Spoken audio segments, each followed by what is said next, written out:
بسم اللہ الرحمن الرحیم۔ قرآن مجید کا تعارف۔ قرآن مجید اللہ رب العالمین کا وہ معجزانہ کلام ہے جو خاتم الانبیاء جناب حضرت محمد مصطفیٰ صلی اللہ علیہ وآلہ وسلم پر حضرت جبرائیل علیہ السلام کے واسطے نازل ہوا اور تو اترتے کے ساتھ ہمارے پاس چلا آ رہا ہے۔ قرآن مجید ایک واحد ایسی کتاب ہے جس میں آج تک کسی قسم کی کوئی تبدیلی نہیں ہوئی، بلکہ یہ مقدس کتاب اسی حالت میں ہے جس حالت میں نبی آخر الزمان حضرت محمد مصطفیٰ صلی اللہ علیہ وآلہ وسلم اپنی امت کے لیے چھوڑ کر گئے تھے۔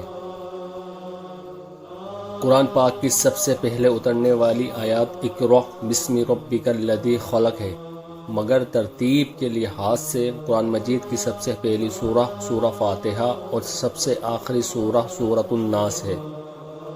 قرآن پاک کی سورہ فاتحہ کو 1000 بیماریوں سے شفا قرار دیا گیا ہے۔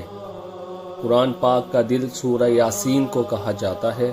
سورہ رحمان میں اللہ تعالی نے اپنی نعمتوں کا ذکر کیا ہے۔ قرآن کریم کی سب سے بڑی سورہ سورۃ البقرہ ہے اور یہ 286 آیات اور تقریباً 2.5 پاروں پر مشتمل ہے۔ قرآن کریم کی سب سے چھوٹی سورہ سورہ کوثر ہے اور یہ 3 آیات پر مشتمل ہے۔ قرآن پاک میں نماز کی تاکید 700 مرتبہ کی گئی ہے۔ قرآن مجید کی تلاوت کرنا عبادت ہے۔